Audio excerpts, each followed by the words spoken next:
চলমান দাবদাহে ব্যাপক ক্ষতিগ্রস্ত হচ্ছে আমের ফলন, কোনোভাবেই রক্ষা করা যাচ্ছে না গুটি। ফলে বিপাকে পড়েছেন চাঁপাইনবাবগঞ্জের আম চাষিরা।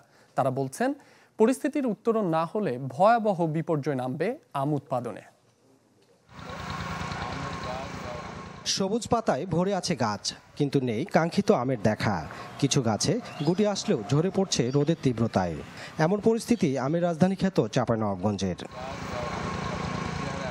আম চাষিরা বলছেন, অনাবৃষ্টি আর চলমান দাবদাহে ক্ষতিগ্রস্ত হচ্ছে আমের ফলন, কোনোভাবেই রক্ষা করা যাচ্ছে না গুটি। ফলে বিপাকে পড়েছেন তারা। আম টিকছে না গাছে, আমের রস থাকছে না বোটাতে, আম থুসরা থুসরা হয়ে যাচ্ছে, আম খুব পড়ছে।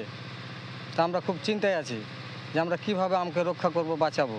সব মিলে আমের ফলনও এবছরে অনেক কম। আমাদেরকে কৃষি অফিস থেকে অনেক রকম পরামর্শ দিচ্ছে সেচের জন্য বা স্প্রে করার জন্য বা আবহাওয়ার জন্য, কিন্তু সেগুলোতে আমাদের অনেক খরচ হচ্ছে। এই খরার কারণে আমাদের আমের বোটা শুকিয়ে যাচ্ছে এবং আম সব ঝরে যাচ্ছে।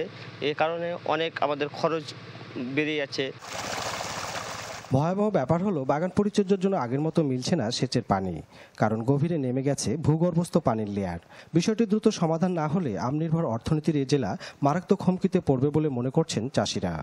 বিকল্প সেচ ব্যবস্থা এবং আধুনিক সেচ ব্যবস্থার জন্য প্রতি বাগানে বিদ্যুৎ সংযোগ দেওয়ার জন্য আমরা সরকারকে চিন্তা ভাবনা করতে বলছি।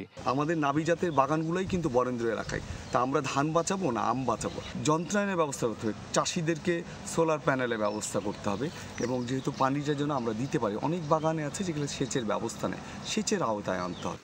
আমের গুটি ঝরে পড়া রোধে গাছের গোড়ায় নিয়মিত সেচ ও বালাইনাশক স্প্রের পরামর্শ খাত সংশ্লিষ্টদের। বৃষ্টি না হওয়া পর্যন্ত 10 দিন অন্তর অন্তর সেচ চালিয়ে যেতে হবে, এবং প্রয়োজন যদি হয়, বিশেষ করে যদি লোহা অত্যাধিক পরিমাণে বেড়ে যায়, তাহলে সকালে এবং বিকালে শুধু গাছে পানি স্প্রে করতে হবে। এবং এর পাশাপাশি একবার 1 লিটার পানির সাথে 20 গ্রাম ইউরিয়া মিশিয়ে গাছে একবার যদি স্প্রে করে দেওয়া যায়, তাহলে আমের মুকুল ঝরাটা অনেকটা কম হয়ে যাবে। যে সেচ দেওয়ার সুবিধা নাই, সেই জায়গায় হয়তো একটু ঝরে পড়ার পরিমাণটা বেশি থাকে।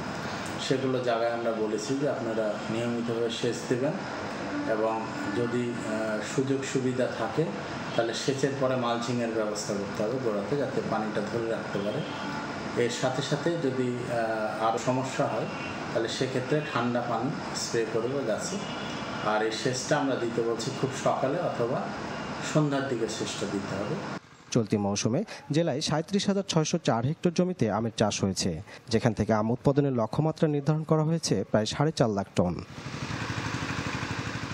আনোয়ার হোসেন, চ্যানেল 24, চাঁপাইনবাবগঞ্জ।